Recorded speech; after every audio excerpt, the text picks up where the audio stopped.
Hello, everyone. This is a very brief video about the sociological imagination.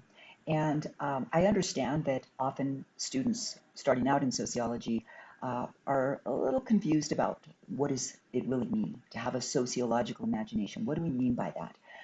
And this concept was created by C. Wright Mills. He was a very well-known sociologist of his time, primarily in the 40s and the 50s and the early 60s.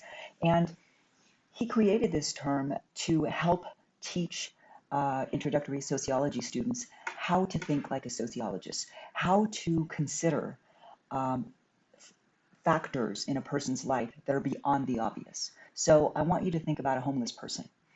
Many people might look at a homeless person and think, oh, that person's lazy, doesn't want to get a job, doesn't want to work hard like the rest of us. Um, Society doesn't really need to help people like that because they're just lazy and that's their choice. They choose to live that way. That's the quick, easy presumption. But sociological imagination says that we need to look more closely at the intersection between a person's biography, their lives, how they live their lives, who they are, and also history, meaning what time uh, uh, are they living in history, but also where are they living? What country are they living? What kind of education do they have? What kind of family were they born into?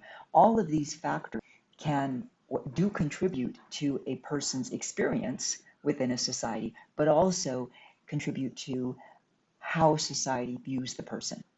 So very quickly, if we think the opposite of the homeless person and we take a wealthy person, people look at a wealthy person who has a nice car, nice clothes, nice jewelry, a successful job, and most people in society probably think, oh, well, that person deserves that because they worked hard.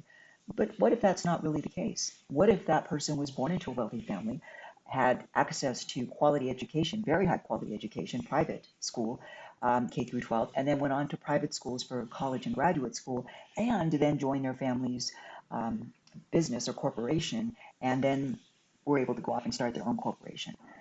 That's a different experience. It's a different set of circumstances. It's a different biography, and it's also perhaps even a different history. I want you to consider how immigrants to the US, perhaps in the early 1900s, yes, they had to work hard, but there weren't quite as many restrictions about working as there are today. Today, if you are an immigrant, if you're undocumented, a lot of restrictions, but also even if you come through the immigration process in the legal way, you may find that your options are somewhat limited. For example, doctors, lawyers from other countries who immigrate to the United States, they are not able to practice medicine and law in the United States.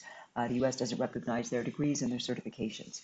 So really, sociological imagination is prompting us to look beyond the easy answer and to consider what are the social forces in a person's life that might contribute to their current situation, rather than just grasping at the first easy presumption that oftentimes is based on a lot of stereotypes. So that's sociological imagination. We will be using it throughout this course to hopefully keep an open mind about who we're studying and the cultures that we're studying, the societies that we're studying. I'll see you next time.